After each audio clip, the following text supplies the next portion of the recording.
ఓం శ్రీ సాయిరామ్. సాయి గురుకులం కార్యక్రమానికి స్వాగతం. భక్తుడి యొక్క ఆకాంక్షను ఎప్పుడూ కూడా బాబా కనిపెట్టుకొని ఉంటాడు. తన భక్తుడు కోరేటువంటి సవ్యమైనటువంటి వాటినన్నింటినీ కూడా ఏదో రకంగా ఆయన అనుగ్రహిస్తూనే ఉంటారు. బాబా శరీరంతో ఉన్నప్పుడు అనేక మందికి అనేక వస్తువులను వారు అనుగ్రహించారు. ఆధ్యాత్మిక గ్రంథాలు తీసుకొని వచ్చినటువంటి వాళ్లకు వారి యొక్క యోగ్యతను అర్హతను బట్టి వారికి ఇచ్చేవారు. లేకపోతే శ్యామా వద్ద వాటి నుంచి మన ఖజానాలో దాచిపెట్టు అని చెప్పి బాబా చెప్పేవారు. ఇట్లా చాలామందికి అడగకుండానే బాబా వారి దగ్గర ఉన్నటువంటి వస్తువులను లేకపోతే వారు తెచ్చుకున్నటువంటి వస్తువులను స్పృశించి ఇచ్చేటువంటి వారు. కాకాసాహెబ్ దీక్షిత్కు, బాపుసాహెబ్ జోగ్కు, మహల్సాపతికి వారి యొక్క కఫ్నీని ఇచ్చారు. అదేవిధంగా ఫిలాజీ గురవేకు వారు కట్టుకున్నటువంటి లంగోటిని ఇచ్చారు. అనేక మందికి పాదుకలను అనుగ్రహించారు. ఇట్లా బాబా తన భక్తులకు తన గుర్తుగా ఆ రోజు వారు పూజించుకునేలా నాణాలను, వస్తువులను ఇచ్చారు. అయితే ఇది కేవలము బాబా శరీరంతో ఉన్నప్పుడు మాత్రమే బాబా వీటిని అనుగ్రహించారా? కాదు. బాబా శరీరాన్ని వదిలిన తర్వాత కూడా అనేక సంవత్సరాలు తనను ఆశ్రయించినటువంటి భక్తులకు విశ్వాసాన్ని కలిగించడానికి అనేక రూపాల్లో బాబా వారికి వస్తు రూపంలో అనుగ్రహించేటువంటి వారు. లక్ష్మణ్ ఖండాల్కర్ అనేటువంటి భక్తుడు రత్నగిరి జిల్లాలో నివసించేటువంటి వారు. లక్ష్మణ్ ఖండాల్కర్కు ఒక కోరిక ఉండేది. బాబా యొక్క ముఖ చిత్రం, ఓన్లీ మోము ఉన్నటువంటి ముఖ చిత్రము వాళ్ళ ఇంట్లో ఉండేది. ఖండాల్కర్కు బాబా యొక్క తలపాగా పైన మనసు పడ్డది. బాబా తలపాగా ఒకటి నాకు దక్కి ఉంటే ఈరోజు దాన్ని పూజా మందిరంలో పెట్టుకొని నేను పూజించుకునేటువంటి వాడిని, కానీ ఇప్పుడు అదృష్టం లేదు అని అనుకుంటాడు. అయినా సరే మనసులో దృఢంగా నిశ్చయించుకుంటాడు. బాబా గనక నా మనసులోని మాటను, నా కోరికను గ్రహించి ఉంటే వారికి వారి తలపాగాను అనుగ్రహించడం పెద్ద కష్టం కాదు అని చెప్పి అనుకుంటాడు. తనకు పూర్తి విశ్వాసం ఉంటుంది, ఏదో ఒక సమయంలో బాబా తలపాగా నాకు వస్తుందని చెప్పి. ఎందుకంటే అప్పటికి బాబా మహాసమాధి 12 సంవత్సరాలు గడిచింది. బాబా విగ్రహం కూడా అక్కడ ఏర్పాటు చేయలేదు. పోనీ బాబా విగ్రహానికి కట్టినటువంటి తలపాగా ఏమన్నా వస్తుందేమో అనుకుంటే అది అవకాశం కూడా లేదు. ఒకసారి లక్ష్మణ్ ఖండాల్కరు సకోరి షిరిడి యాత్రకు వెళ్తాడు. షిరిడి నుంచి సకోరికి వచ్చిన తర్వాత అక్కడ నానా పటాంకర్ అనేటువంటి భక్తుడు పరిచయం అవుతాడు. ఇద్దరి మధ్యలో చాలా కొద్ది సమయంలోనే మంచి స్నేహం ఏర్పడుతుంది. తర్వాత ఎవరి ఊరికి వాళ్ళు వచ్చేస్తారు. ఒకసారి పటాంకరు లక్ష్మణ్కు లేఖ రాస్తారు. తను వ్యాపార పని నిమిత్తము రత్నగిరి వస్తున్నాను, ఏ బస ఏర్పాట్లు చేయగలుగుతారా అని చెప్పి రాస్తారు. అరే పటాంకర్జీ, బస ఏర్పాట్ల కోసం మీరు ఎందుకు బాధపడుతున్నారు, మా ఇంట్లోనే బస ఏర్పాటు చేస్తానని చెప్పి పటాంకర్కు వాళ్ళ ఇంట్లో బస ఏర్పాటు చేస్తారు. రత్నగిరికి సమీపంలో ఉన్నటువంటి వారి కులదేవత దేవాలయానికి పటాంకర్ వెళ్ళి వస్తాడు. వెళ్ళి వచ్చిన తర్వాత పటాంకర్ ఇంకా రత్నగిరి నుంచి వెళ్ళిపోయేటప్పుడు ఒక తెల్లటి వస్త్రాన్ని లక్ష్మణ్ ఖండేల్కర్కు ఇచ్చి, ఇది కొంచెము నా మనవరాలకు గౌన్ కుట్టిస్తారా దీంతో అని అడుగుతారు. ఎందుకో లక్ష్మణ్ ఖండాల్కర్కు ఆ తెల్ల వస్త్రాన్ని చూడగానే ఒక సంశయం వస్తుంది, ఈ వస్త్రం ఎక్కడిది అని చెప్పి. అది ఆపుకోలేక నానా పటాంకర్ను అడుగుతారు, అయ్యా ఈ తెల్లటి వస్త్రం ఏదో విశేషంగా కనిపిస్తుంది, దీనికి ఏమైనా ప్రత్యేకత ఉందా అని అడుగుతారు. అవును ఉంది, ఇది బాబా తలపాగాగా ఉపయోగించినటువంటి వస్త్రము అని చెప్పి చెప్తారు. అది చెప్పగానే లక్ష్మణ్ ఖండాల్కర్కు తనువంతా కూడా పులకరించిపోతుంది. ఇది నాకు దక్కకపోయినా సరే బాబాయి వారి యొక్క శిరస్సుకు కట్టుకున్నటువంటి ఈ వస్త్రాన్ని పట్టుకునే అదృష్టం దక్కింది అని చెప్పి ఆ వస్త్రాన్ని కళ్ళకద్దుకొని కన్నీటి పర్యంతమవుతుంటే పటాంకర్ అడుగుతాడు, ఏమిటి అంత ఉద్వేగానికి లోనవుతున్నావంటే లక్ష్మణ్ ఖండాల్కర్ చెప్తాడు, అయ్యా నాకు ఎన్నో రోజుల నుంచి నా చిరకాల వాంఛ, బాబా ధరించినటువంటి తలపాగా నాకు కావాలనేటువంటిది బలంగా నాలో ఉన్నటువంటి కోరిక. అది సాధ్యమయ్యేటువంటి విషయం కాదని నాకు తెలుసు, కానీ ఎందుకో ఒక నమ్మకం మాత్రం ఉండేది, అది తప్పకుండా నాకు దక్కుతుందని చెప్పి నానా పటాంకర్తో చెప్తాడు. అప్పుడు నానా పటాంకరు, ఓ పని చెయ్యి, ఈ వస్త్రాన్ని నువ్వే ఉంచుకో అని అంటాడు. అప్పుడు లక్ష్మణ్ ఖండాల్కరు ఎంతో ఆనందిస్తాడు. ఆనందించి అడుగుతాడు నానా పటాంకర్ను, అయ్యా మీకు ఈ తలపాగా ఎలా వచ్చింది అని చెప్పి. ఈ తలపాగాను మొదట బాబా ఉపాసిని మహారాజ్కి ఇచ్చారు. ఉపాసిని మహారాజు దానిని తన శిష్యురాలైనటువంటి గోదావరి మాతకి ఇచ్చారు. నేను ఒకసారి ఆశ్రమంలో సేవ చేస్తుండగా గోదావరి మాత పక్కన ఈ వస్త్రం ఉంటే తీసి దులిపి ఆమెకి ఇవ్వబోతుంటే మళ్ళీ దాన్ని నాకు వారు ఇచ్చారు. ఈరోజు మీరు ఆ వస్త్రాన్ని చూసి దాని గురించి అడిగారు. దీని అర్థం ఏమిటంటే బాబా మీ మనసులో ఉన్నటువంటి ఆలోచనను, మీ మనసులో వచ్చేటువంటి ఆలోచనను వారు ఎప్పుడో గ్రహించి ఉంటారు. అందుకనే దాన్ని ఉపాసినికి ఇచ్చారు. ఉపాసిని దగ్గర నుంచి గోదావరి మాతకి దగ్గరికి వచ్చింది. గోదావరి మాత వారు నాకు ఇవ్వడం జరిగింది. చివరకు ఎవరికైతే చేరాలో వారికే ఇది చేరింది అని చెప్పి చెప్పడం జరిగింది. నిజంగా బాబా భక్తుడి మనసుల్లో ఉద్భవించినటువంటిది కాదు, భవిష్యత్తులో ఆ భక్తుడికి వచ్చేటువంటి కోరికను ముందే ఏ విధంగా గ్రహిస్తాడనేటువంటిది ఇందుకు నిదర్శనం. ఎప్పుడో 1913వ సంవత్సరంలో వారి తల కట్టుకునేటువంటి ఆ వస్త్రాన్ని ఉపాసినికి ఇచ్చారు. ఇక్కడ లక్ష్మణ్ ఖండేల్కర్కు బాబా మహాసమాధి తర్వాత ఆ కాంక్ష పుట్టింది, బాబా తలపాగా వస్త్రం తనకు కావాలని చెప్పి. అంటే ఎంత ముందుగా బాబా ఈ లక్ష్మణ్ ఖండేల్కర్ యొక్క కోరికను గ్రహించారో చూడండి. ఎలా గ్రహించగలిగాడు? బాబా ఎప్పుడు చెప్తుంటాడు కదా, నా వాడనేటువంటి వాడితోటి జన్మజన్మల అనుబంధం, రుణానుబంధంతో కూడినటువంటి బంధమే నాకు ఉంటుందని చెప్పి, ఆ రుణానుబంధం చేత పుట్టేటువంటి ప్రతి వ్యక్తి కూడా, తన వద్దకు చేరేటువంటి ప్రతి బిడ్డ కూడా భవిష్యత్తులో ఏమి ఆశిస్తాడు, భవిష్యత్తులో ఏమి తనల్ని అడుగుతాడనేటువంటి విషయం బాబాకు 100% తెలుసు.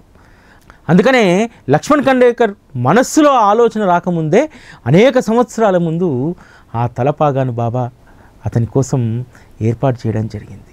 బాబా ఏర్పాట్లు చాలా అద్భుతంగా ఉంటాయి. ఎప్పుడూ కూడా తన భక్తుడి యొక్క శ్రేయస్సు, తన భక్తుడు కాంక్షించేటువంటి మంచి విషయాలను, వారికి శ్రేయస్సు కలిగించేటువంటి విషయాలను ఎప్పుడూ కూడా బాబా అనుగ్రహిస్తూనే ఉంటారు. ముంబైలో డాక్టర్ ఆమని అని చెప్పి ఒక వైద్యురాలు ఉండేవారు. తనకు విపరీతమైనటువంటి ఈ పక్క ఎముకల్లో వాతం వస్తుంది. రాత్రంతా కూడా ఎముకలు విపరీతంగా లాగుతూ, నొప్పి పెడుతూ, ఇబ్బంది పెడుతూ ఉంటాయి. బాబాను ప్రతిరోజు అడుగుతుంది, బాబా ఈ బాధ నుంచి తప్పించు, ఎన్ని రోజులు నేను ఈ బాధను మోయాలి అని చెప్పి. అలా బాబాను ప్రార్థిస్తున్నటువంటి క్రమంలో ఒకరోజు బాబా స్వప్న దర్శనమిచ్చి మంచం పక్కన కూర్చొని ఉంటారు. మంచం పక్కన కూర్చొని ఉంటే తను స్వప్నం అనుకుంటుంది, కానీ బాబా నిజంగానే మంచం పక్కన కూర్చున్నటువంటి అనుభవాన్ని ఇస్తారు. మంచం పక్కన కూర్చొని బాబా ఆ పక్కటి ఎముకల పైన తన హస్తంతో నిమురుతూ ఉంటారు. ఎందుకు బిడ్డ, ఇంత చిన్నదానికే నువ్వు ఇంత బాధపడిపోతున్నావు, భవిష్యత్తులో నీకు ఇంతకంటే పెద్ద కష్టం రావచ్చు, అప్పుడు ఎలా భరిస్తావు తల్లి అని అడుగుతాడు. బాబా, ఈ చిన్న బాధను తీసేసినటువంటి మీరు ఆ పెద్ద రోగాన్ని రాకుండా ఆపలేరా అని అడుగుతుంది. ఆపుతాననేటువంటి నమ్మకం నీకుంటే తప్పకుండా దాన్ని నేను ఆపుతాను. ఇప్పుడు కూడా 1కి 4 సార్లు నువ్వు నన్ను పిలిచావు, కష్టంలో నన్ను నువ్వు ధ్యానిస్తున్నావు, ఆ కష్టంలో ధ్యానించేటువంటి స్థితిని నేను చూడలేకపోయాను, అందుకనే నీ వద్దకు వచ్చాను అని చెప్పి చెప్తారు. అప్పుడే కిచెన్లో ఏదో సందడి అవుతుంది. ఆ డాక్టర్ గారి తండ్రి మంచినీళ్ళు తాగడానికి లేస్తారు. వంటగదిలో నుంచి మంచం వైపు వస్తూ ఏదో వినికిడి వస్తే ఇక్కడికి వస్తారు. అమ్మా, ఎవరితో మాట్లాడుతున్నావు నువ్వు అని చెప్పి కూతుర్ని అడుగుతాడు. నానా, ఇదిగో బాబా ఉన్నాడు ఇక్కడ, బాబాతో మాట్లాడుతున్నానంటే, బాబా, నా బాబా ఎక్కడ ఉన్నాడు అని చెప్పి చూస్తే ఎక్కడా కనిపించాడు. కానీ డాక్టర్ ఆమనికి మాత్రం బాబా మంచంపై నుంచి లేచి వెళ్ళిపోతున్నటువంటి దృశ్యం తను చూస్తుంది. నానా, వెళ్ళిపోతున్నారు బాబా అంటే, నాకు ఎక్కడా కనిపించట్లేదమ్మా అంట. అది స్వప్నం కాదు, బాబా సాక్షాత్తు వచ్చి ఆవిడ మంచం పక్కన కూర్చొని ఉన్నారు.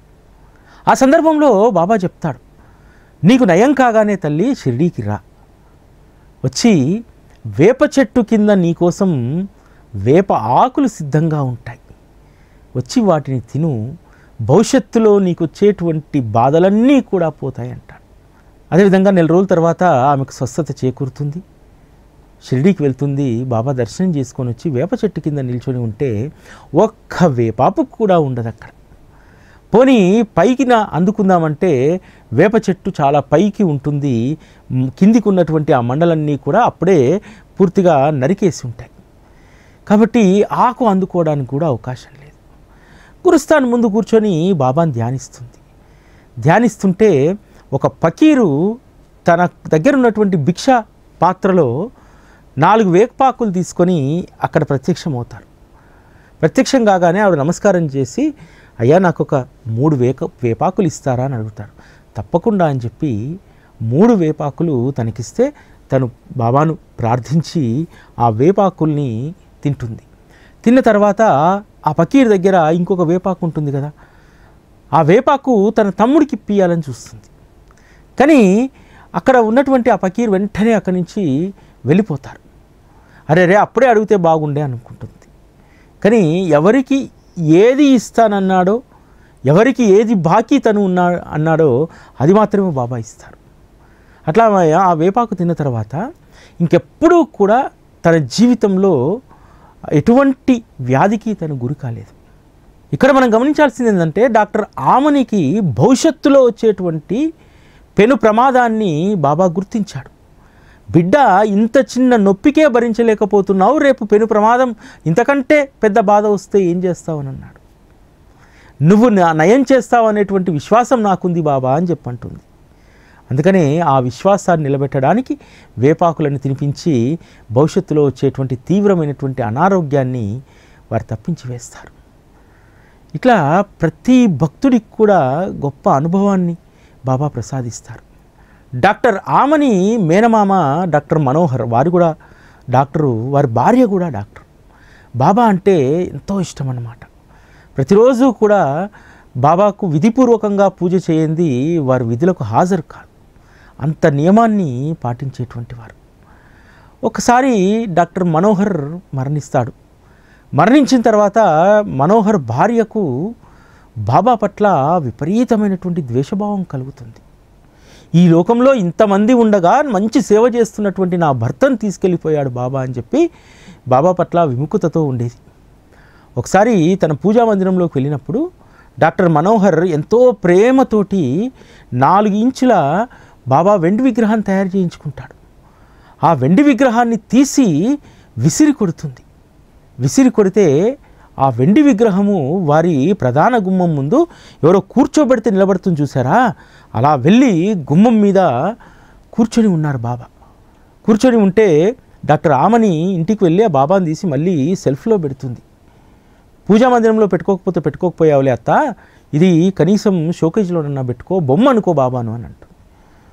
ఆ తర్వాత 4 రోజులకు ఆమెకు బాబా స్వప్న దర్శనం ఇస్తారు.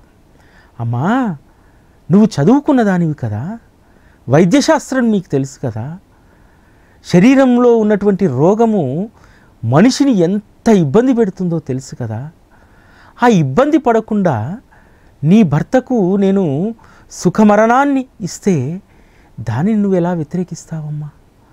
అయినా సరే మరణాన్ని తప్పించడం ఎవరి వల్ల కాదు కదా, రోగి కుంగి కృషించిపోయి తీవ్రమైనటువంటి ప్రాణాపాయ స్థితిలో వచ్చేటువంటి ఆ రోగిని నీ వైద్యశాస్త్రమే కాపాడలేదు కదా, మరి భగవంతుడు రాసినటువంటి రాతను ఎవరు చెడిపివేయగలుగుతారు?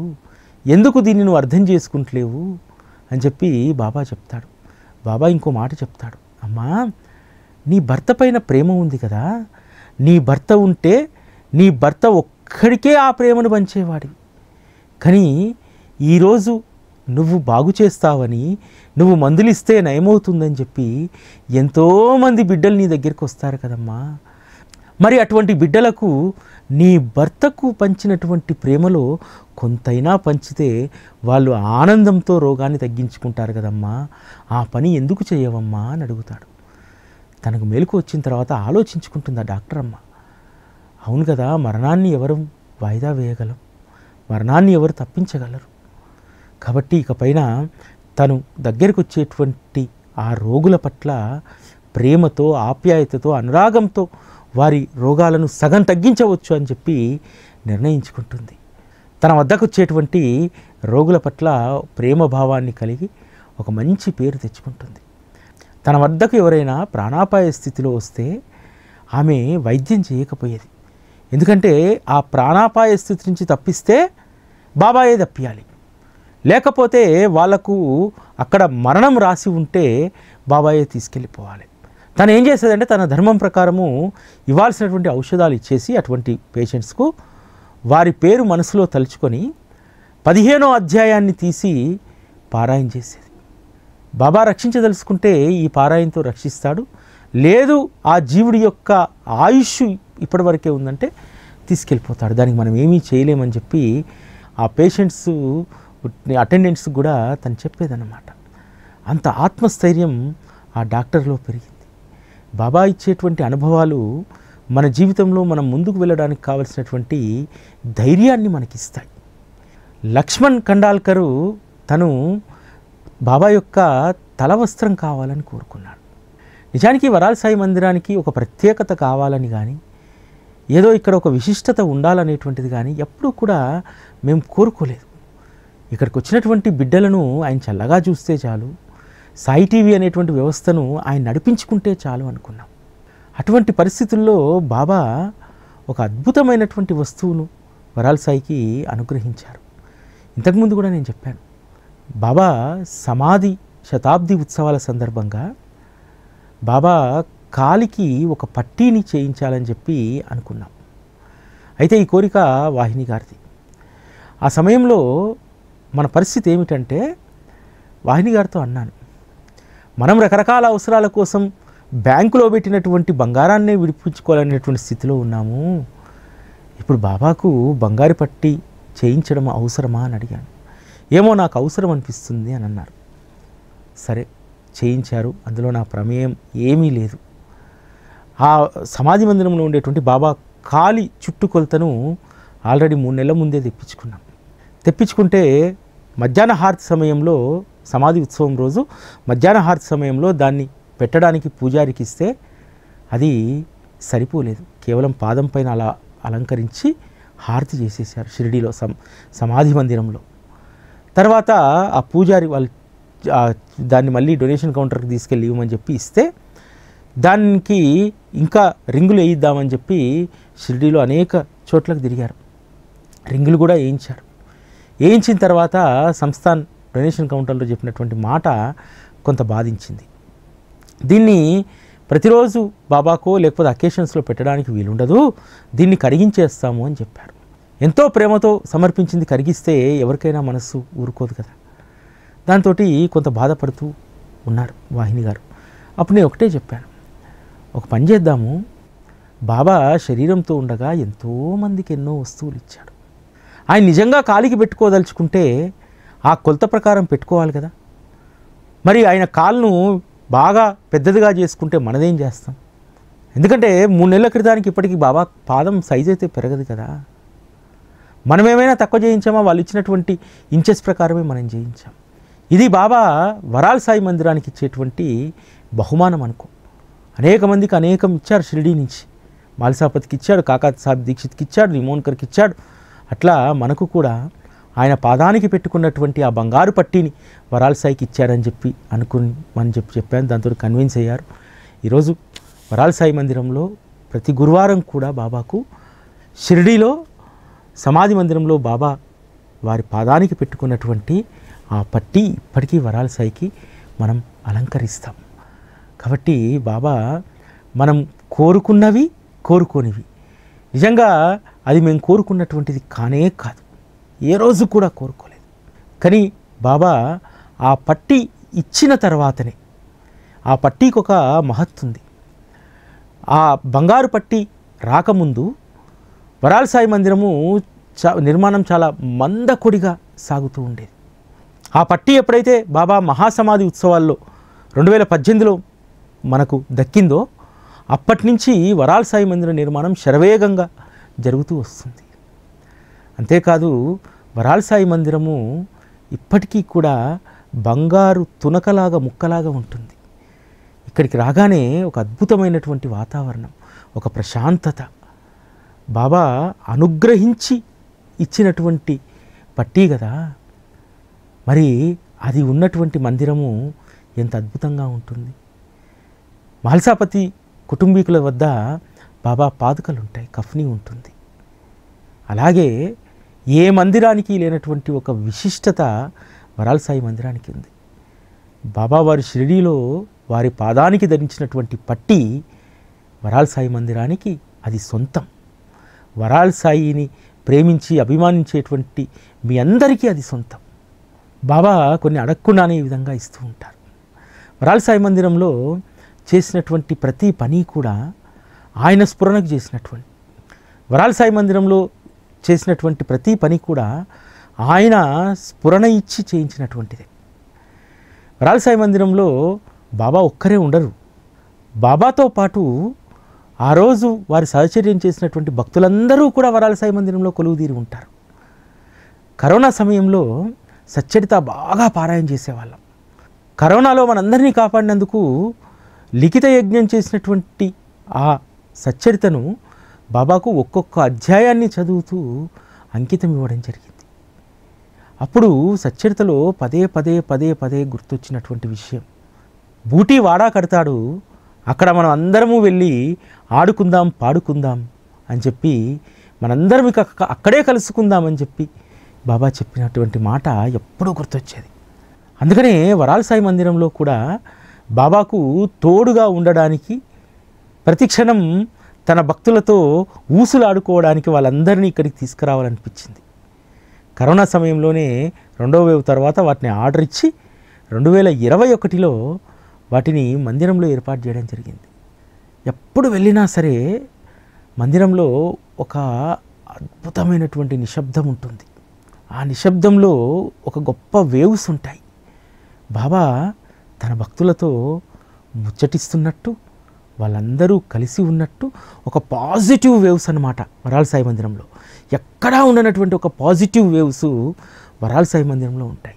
ఎందుకంటే బాబా ఎప్పుడూ కూడా ఇక్కడ ఆనందంగా ఉంటాడు. తనతో ఆత్మీయ అనుబంధం కలిగినటువంటి భక్తులందరితో ఇక్కడ కలిసి ఉంటారు కాబట్టి బాబా ఇక్కడ ఎప్పుడూ ఆనంద స్వరూపుడిగా ఉంటారు.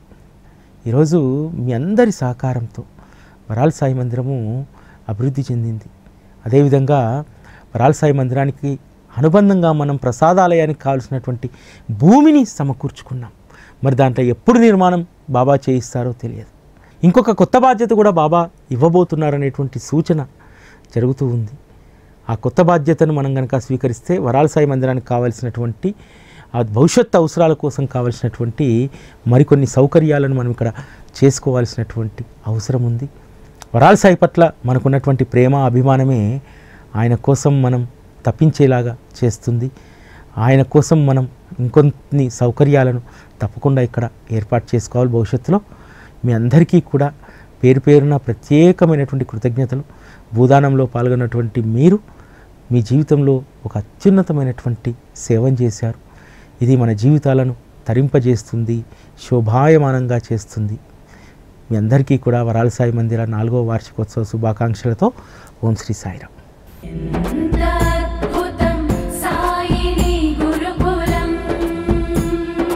శిక్షణే తప్ప శిక్షలు లేని శరణాగతి సౌదం.